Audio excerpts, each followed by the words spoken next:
masak sendiri kayak nggak enak gitu kalau masakannya itu kelentang saya Masya Allah. Ya, alhamdulillah kami mendampingi saya.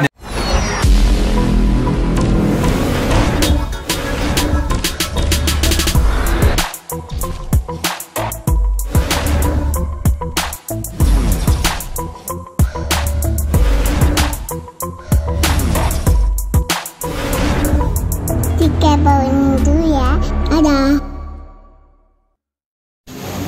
Oke, assalamualaikum warahmatullahi taala wabarakatuh. Waalaikumsalam warahmatullahi wabarakatuh. Mumpung jembar kalangannya, mumpung wahananya luas, mumpung padang rembulannya, mumpung rembulannya cerah. Alhamdulillah, bismillah, kami keluarga besar Barisan Kesatria Nusantara yang BKN ini singkatannya direstui oleh Kiai Haji Said Agil Siroj bisa bersilatul arham ke salah satu pesantren tertua di bumi Banten, yaitu Al Khairiyah yang didirikan tahun 1916. Nah, ada saya juga bersama Ketua Umum saya Gus Rofi Mukhlis, ada juga Bang Sandi Tumiwa sebagai Ketua Pemuda Barisan Kesatria Nusantara, dan tentunya ulama kita yaitu Al-Alim Al-Alamah Kiai Haji Alwian Qosid Sam'un. Oke, Yai. Waalaikumsalam Yai. Lah, sebelum kita mulai, ini kita di bumi Banten. Bumi Banten ini dulu ada salah satu ulama yang luar biasa, yaitu Kiai Haji Mas Abdurrahman sebagai pendiri, salah satu pendiri Matla'ul Anwar, yang notabene-nya adalah rekan sejawat satu alma mater dengan Hadratus Syekh Hasyim Asy'ari, yang Kiai Mas Abdurrahman sendiri adalah salah satu yang mendirikan Nahdlatul Ulama di bumi Banten. Ya, bahkan beliau hadir di muktamar pertama di Surabaya. Jadi bagi orang-orang yang berusaha mengadu domba antara Nahdlatul Ulama dengan organisasi lain, mungkin ngajinya kurang jauh. Oke. Kalau NU secara lahiriah dilahirkan di Jawa Timur, tapi secara ruhaniyah ada di bumi Banten, karena bagaimanapun Kiai Nawawi Al-Bantani adalah guru Hadratus Syekh Hasyim Asy'ari. Jadi antara Banten, NU tidak bisa dipisahkan. Ya, ingat tokohnya salah satunya Kiai Haji Mas Abdurrahman, keturunan Kesultanan Banten. Adapun Hadratus Syekh Hasyim Asy'ari leluhurnya yaitu Jaka Tingkir atau Sultan Hadiwijaya. Oke, sama-sama Duriah ya. Nah, Kiai Alwian, kita ini lagi di pesantren Al Khairiyah Kota Cilegon. Lebih lengkapnya apa? Citangkil. Lah, ini kan berarti termasuk salah satu pesantren tertua di bumi Banten. Tidak berlebihan saya mengatakan demikian. Oke. Lah, sebagai Yai, sebagai notabene-nya cucu salah satu pahlawan nasional, jenderal yang santri jarang Yai. Walaupun kita ketahui dulu banyak ulama-ulama santri-santri yang jadi peta Hizbullah, tapi karena ada lain dan satu hal, pengerampingan TNI waktu itu dari TKR, akhirnya yang sampai ke jenderal itu jarang. Dan mungkin Kiai Brigjen Sampun itu salah satu di antara kiai yang sedikit kiai bisa sampai ke posisi jenderal. Nah, bagaimana harapan Kiai untuk ke depan ini dalam rangka ngaji kebangsaan yang notabene jenengan adalah cucu pahlawan nasional, dan tentunya sebagai amanah yang baru diamanahin jenengan sebagai Sekjen Majelis Ulama Nusantara. Monggo tafadhol. Tafadhol alaikum masykurah. Saya mau cerita dulu ya tentang Kiai Samun ya. Kiai Samun. Ini dia. Kiai Samun itu adalah putra dari Alwian. Alwian itu dari nama saya diambil dari. Jadi dua awalnya. Jadi kan terus Musa ya, Mustafa Buzi Mustafa. Iya. Oh gitu ya. Jadi putranya dari Alwian. Alwian ini menantunya Kiai Haji Wasid. Kiai Haji Wasid ini yang main geger Cilegon, yang melawan Habib itu ya, fatwa sesatnya Habib itu apa yang bintang itu mungkin Belanda itu ya, luar biasa Kiai. Jadi Kiai Haji Wasid punya putri namanya Hajar. Hajar ini menikah dengan Alwian. Kemudian punya anak namanya Samun. Samun ini semenjak kecil memang sudah hidup dalam pelarian. Dicari oleh Belanda untuk dihabisi memang cucu-cucunya Ki Wasid. Kemudian diselamatkan oleh saudagar dari Arab ya. Kalau misalnya namanya Abdul Karim. Itu dibawa ke Mekah. Sampai dia kembali lagi sekolah di Mekah, kemudian di Madinah, kemudian di Al-Azhar, kemudian balik lagi ke Mekah ngajar sebentar. Tahun 1915 baru kembali ke Cilegon. Nah, baru mendirikan cikal bakal Al-Hiriyah, namanya Nahdlatul Muslimin. Itu 1916. Di situ diajarkan oleh Kiai Samun kepada murid-muridnya tentang kemerdekaan, tentang anti penjajahan dan sebagainya. Nah, kemudian meningkat tahun 1925, masih umuran belasan atau enggak puluhan, enggak nyampe 30, enggak nyampe 25. Itu sudah mimpin namanya Akademi Militer Tangerang, AMN. Akademi Militer Nasional Tangerang. Itu dan Mogot itu. Masih muda orang. Dulu memang perwira-perwira kita masih muda, memang semangat juangnya tinggi, punya pendidikan militer mungkin dari zaman Kenil, mungkin zaman peta itu. Nah inilah kemudian yang cikal bakalnya perwira-perwira militer di Indonesia itu dari dua kelompok ini, mantan Kenil dan mantan peta. Makanya pertama kali Panglima Besar dari peta, kepala staf angkatan perangnya dari Kenil. Urip Sumaharjo itu dari Kenil. Kalau Pak Dirman dari peta. Gitu. Nyuruh saya ini kan pesantren Al-Khairiyah ini kan 10 hektar nih. Dan saya tadi membaca di depan pelang itu ada istilah kesatriaan, taruna.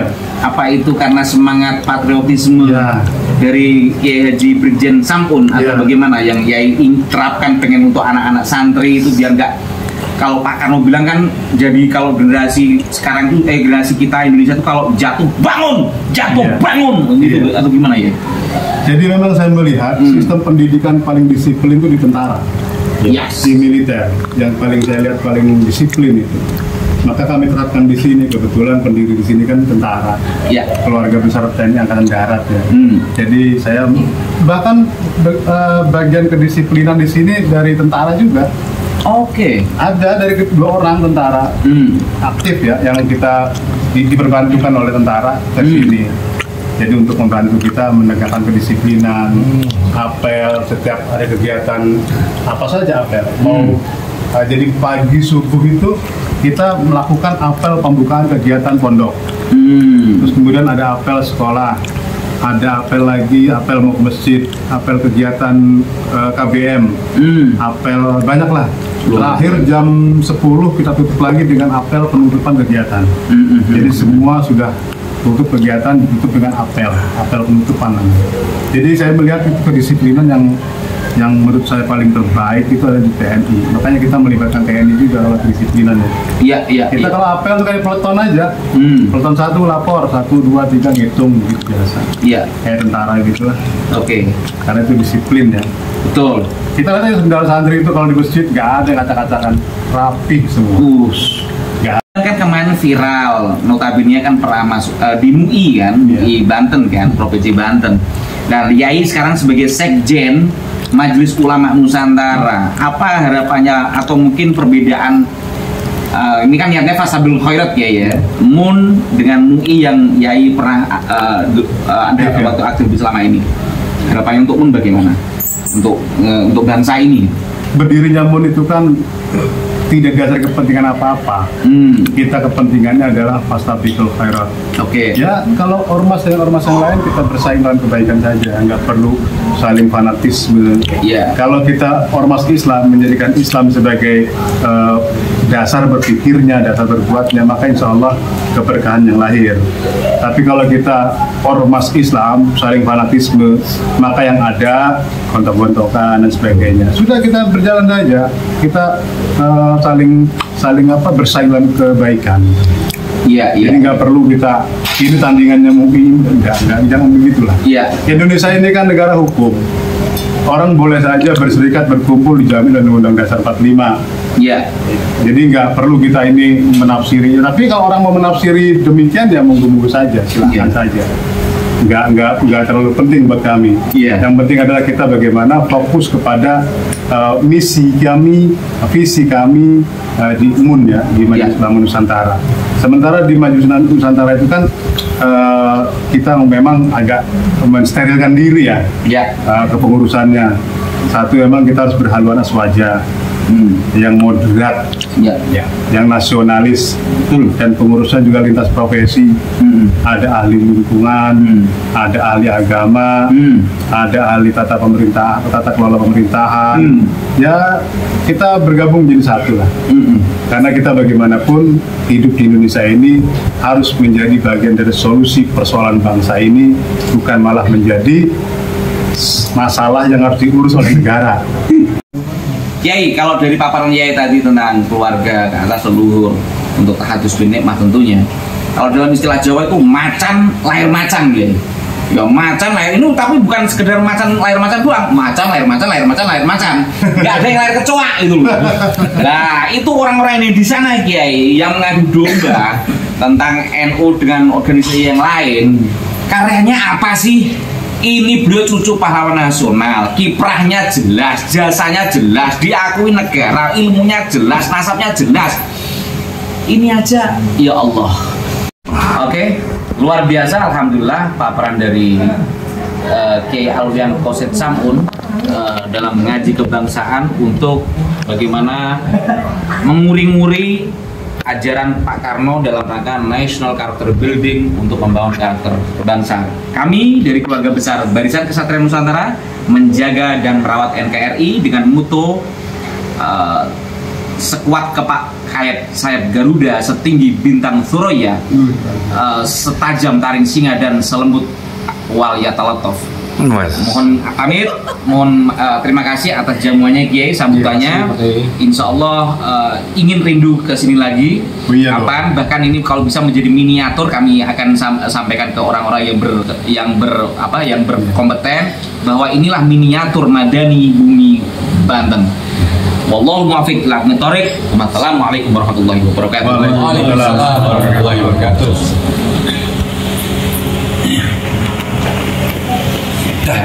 Ya, jauh. Itu kan 2026 ya. Nah, kemudian Kisamun juga selain mendirikan pesantren, mendirikan HIS, Holland Inland School itu ya. SMA kalau saya. Iya. Oke. HIS mendirikan juga untuk warga pribumi. Kemudian tahun 1926 lahirlah undang-undang namanya Staatsregeling, undang-undang untuk stratifikasi kelas sosial di Indonesia, Hindia Belanda. Yang pertama orang Eropa, kelas keduanya orang-orang Jepang, Arab, kemudian baru pribumi. Konsekuensi undang-undang ini adalah diskriminasi ekonomi, politik, pendidikan, sebagainya. Makanya orang dulu anak bupati baru bisa sekolah. Kalau anak-anak orang biasa nggak bisa sekolah. Inilah yang kemudian dirawat oleh Kisamun, masuk sekolah HIS-nya, masuk pesantrennya. Kemudian setelah itu Kisamun juga 1927 mendirikan namanya Koperasi Bumi Putra. Belum ada waktu itu. Maaf sebelum kesana Kiai, apa gara-gara ini jenengan punya lakop Kiai Alwian rakyat biasa? Iya. Oke. Ya. Jadi menembus diskriminasi gitu ya? Iya. 1926 itu kan ada undang-undang itu. Kemudian 1927 Kisamun bikin Koperasi Bumi Putra untuk membangun ekonomi keberdayaan masyarakat lokal Cilegon saat itu. Baru setelah itu berkembang pendidikannya, Indonesia merdeka.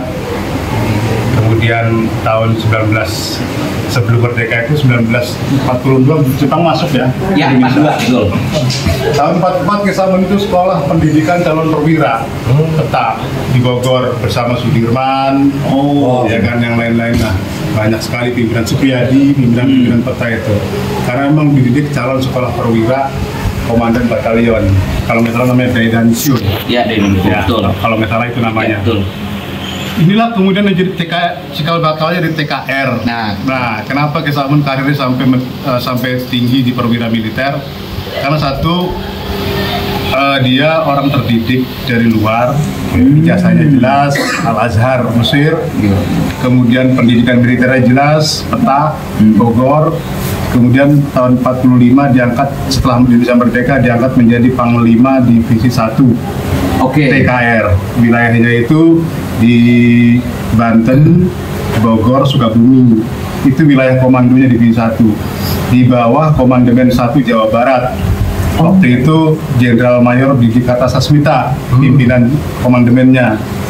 Kemudian divisi satunya itu Aruji Kartawinata Kolonel. Kemudian divisi 2-nya Priangan, waktu itu masih Kolonel Abdul Haris Nasution. Oh iya. Sekarang jadi jenderal besar kan. Nah, itu kemudian 3 divisi ini dilebur menjadi satu, kemudian menjadi Kodam 3 Siliwangi. Nah, gitu.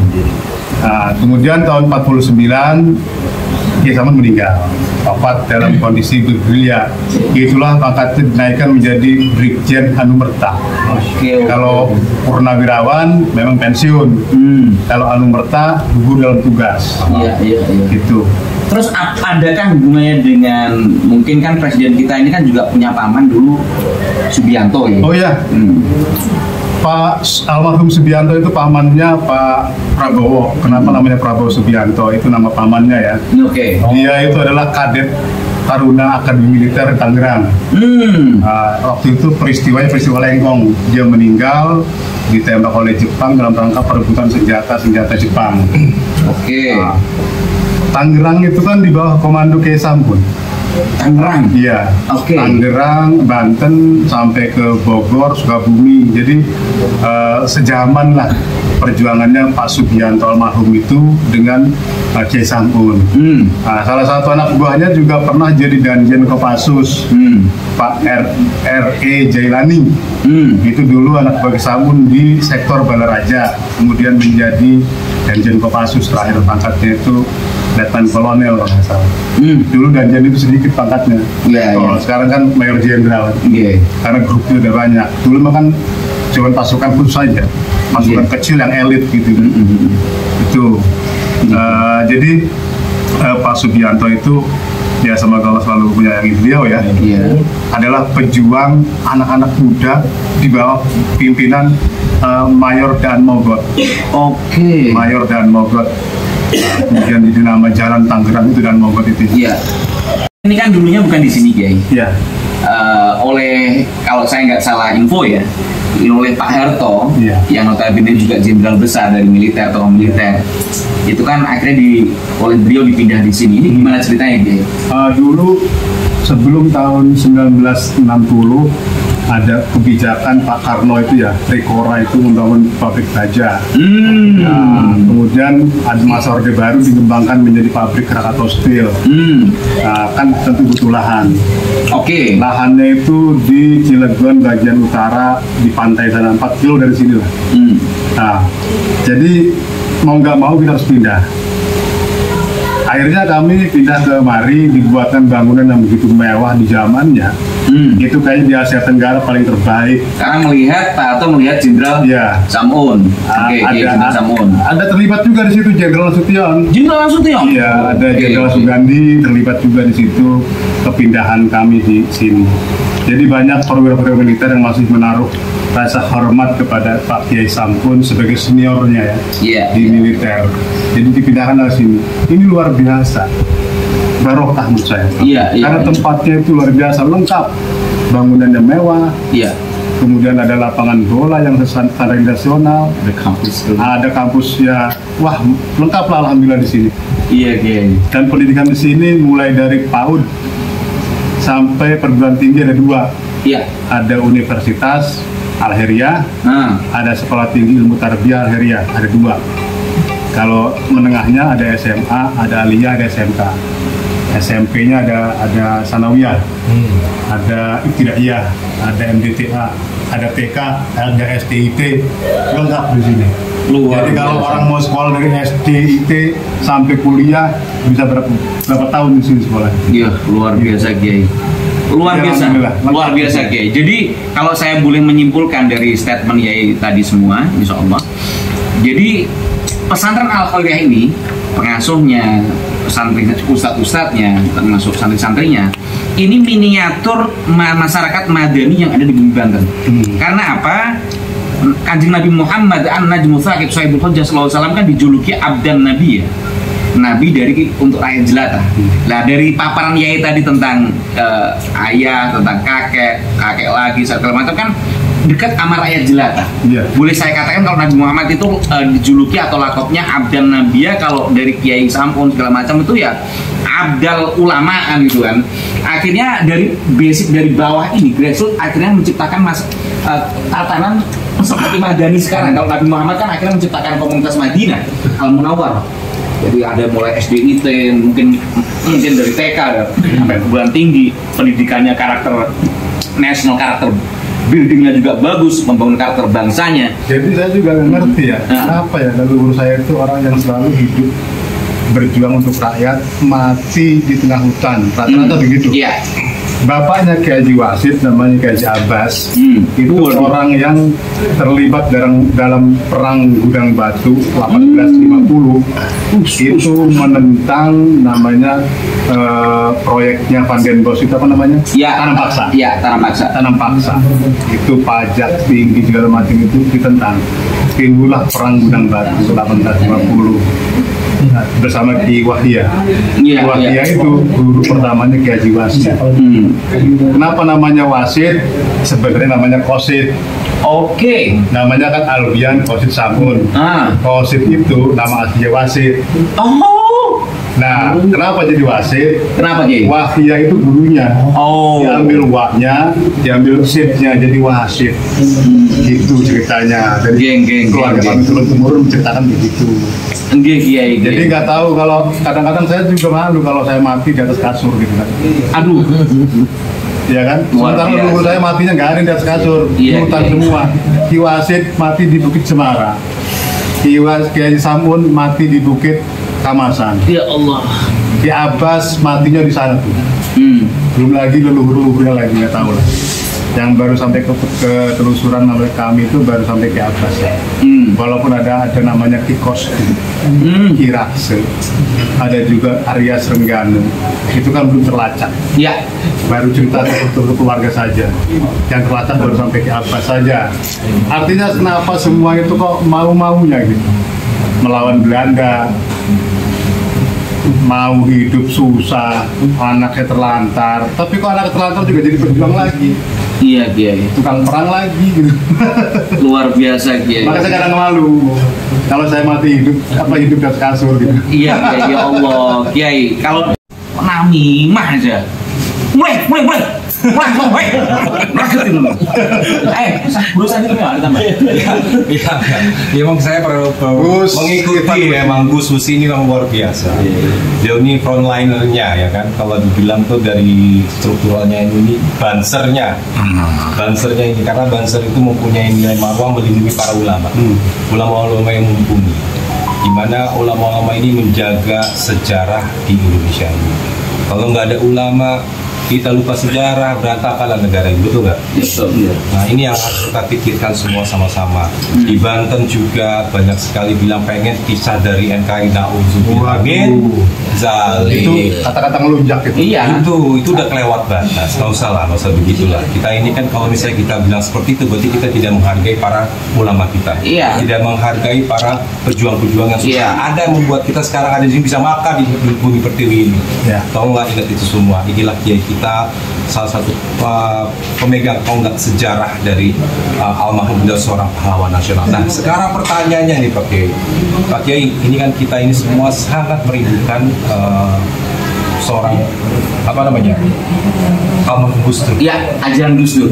Ajaran Gus Dur ini, saya merasakan manfaatnya. Saya jadi abang none Jakarta karena waktu itu saya memuliakan Gus Dur di dalam penjurian Gus Dur tahun 2000. Maka saya jadi abang none waktu 1 April 2000. Nah, akhirnya di situ saya tahu bagaimana memuliakan seorang waliullah, wali, seorang kekasih Allah ya kita bilang.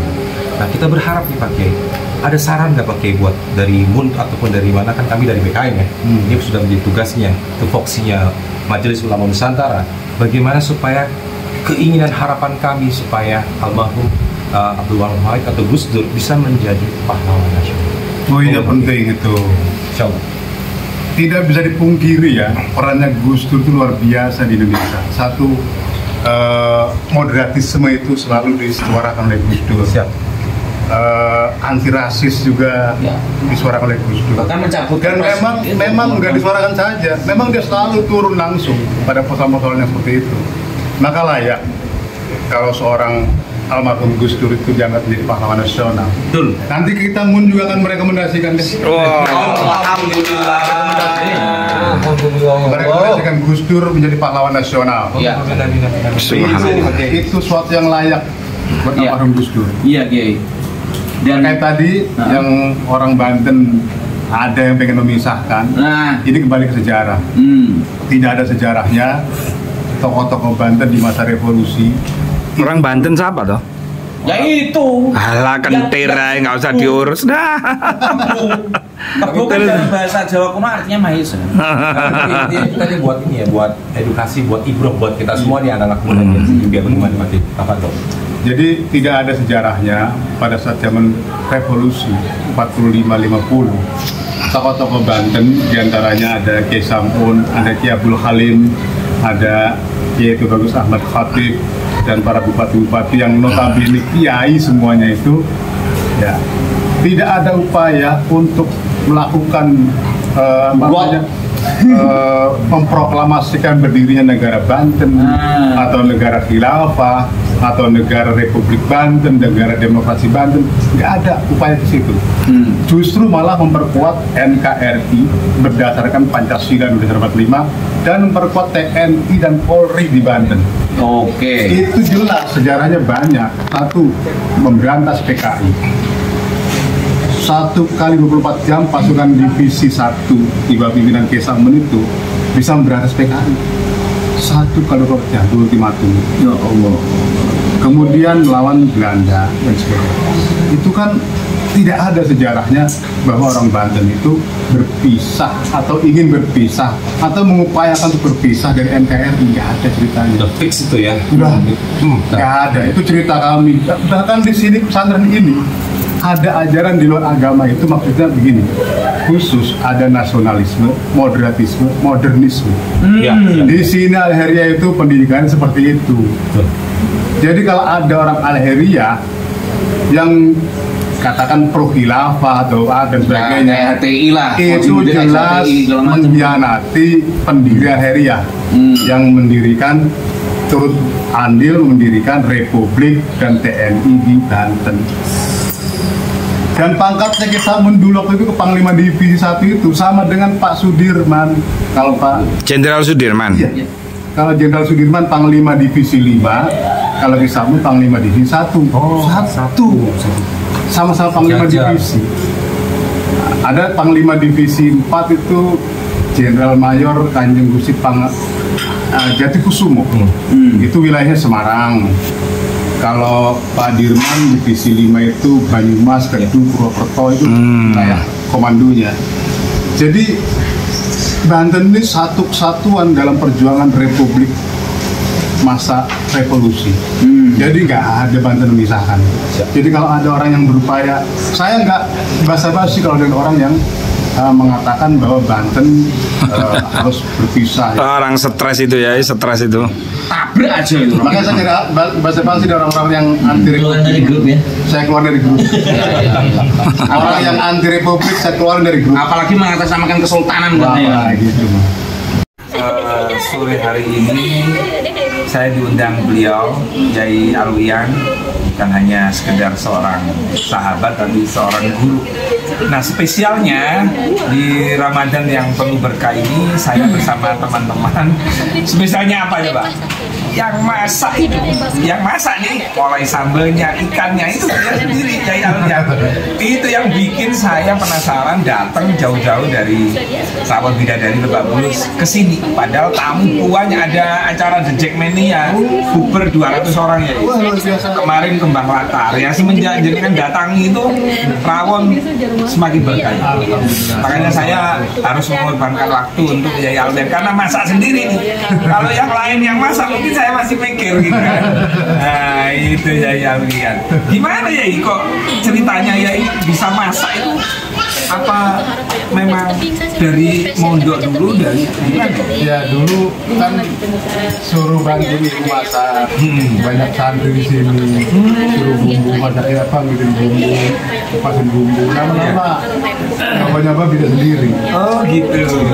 Jadi kalau nggak dimasak sendiri kayak nggak enak gitu kalau Kalau masakannya itu kalau tamu saya masak. Masya Allah. Gimana? Ya, alhamdulillah kami mendampingi, saya dan Sandi Gumiwang mendampingi ketum kami, ketum BKN yaitu Gus Rofi Muklis sekaligus Bendung ya, di Kiai Alwian Koset Samun ya. Saya sampai hafal nama beliau karena apa? Beliau selain ulama juga cucu pahlawan nasional asli Banten. Nah, jadi bagi oknum-oknum yang mengatasnamakan Banten, mikir ya, kamu itu kiprahnya apa untuk provinsi Banten ya.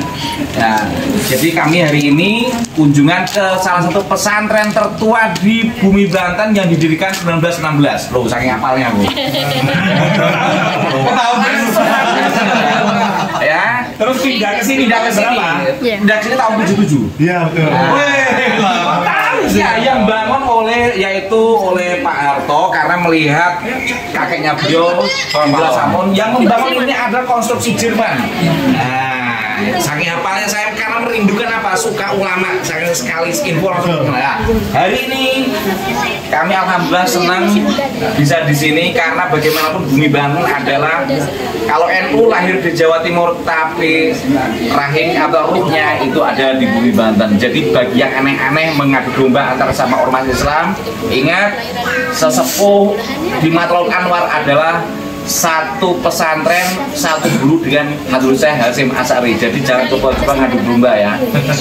Oke ya. Ayo, udah selesai. Hidup. Seneng nggak kamu dimasakan? Seneng. Yang masak Iya, Kiai Alwian Koset Samun sendiri. Apa bukaan restoran aja beli? Harusnya begitu. Nah, berhubung udah waktunya buka, kita berdoa dulu. Ali ya? Ya sekali pimpin doa. Monggo sekali. Ya, sekali. Kalian grup punya anak-anak, kontrol anak-anak.